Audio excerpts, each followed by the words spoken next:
Have you ever heard the story of a giant made of clay, brought to life to protect its people?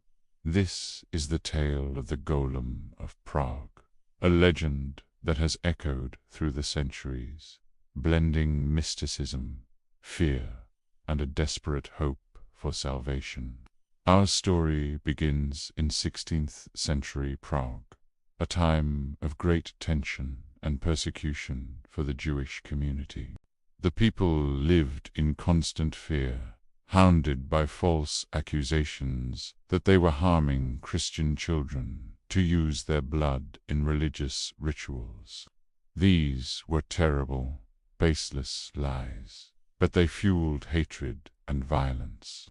In the heart of the Jewish ghetto lived a wise and respected leader, Rabbi Judah Loew ben Bezalel, also known as the Maharal of Prague. Seeing the suffering of his people and feeling the weight of their despair, the rabbi decided to take matters into his own hands.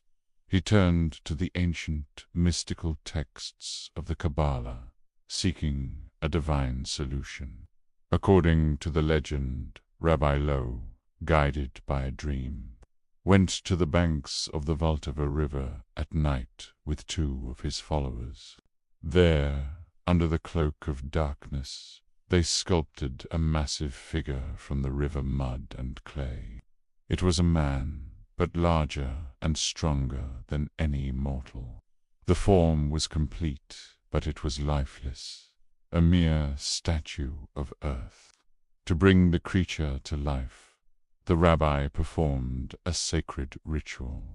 He and his assistants walked around the clay figure 7 times, chanting secret incantations and mystical names of God. Finally, Rabbi Loew placed a parchment inscribed with the Shem, one of God's holy names, into the golem's mouth. At that moment, the clay giant's eyes glowed, and it slowly rose to its feet. The golem was alive. The golem was given the Hebrew name Joseph and was instructed to patrol the ghetto at night. It was incredibly strong and completely obedient to the rabbi's commands.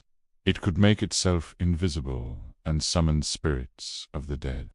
Its primary mission was to protect the Jewish community, uncovering plots and preventing attacks. The golem would catch those planting false evidence and bring them before the authorities, exposing the lies and saving innocent lives. For a time, a fragile peace settled over the ghetto. The community felt safe under the watch of their silent, tireless protector. But the story takes a darker turn.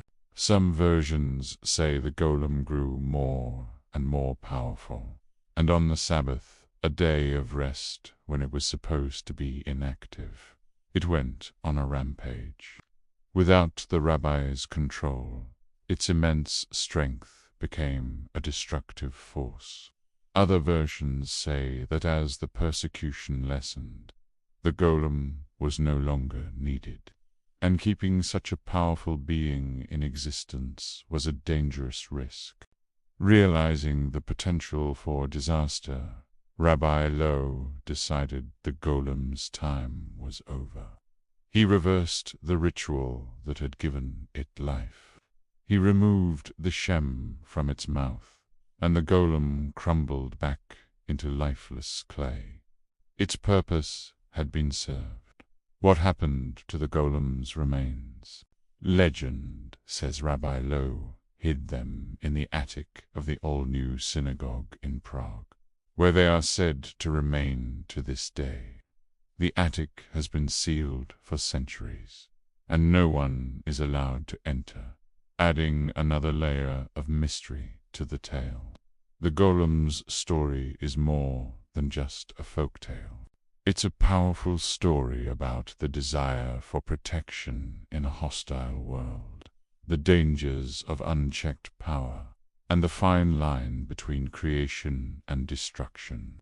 It has inspired countless books, plays, and films, becoming a timeless symbol of both a savior and a monster.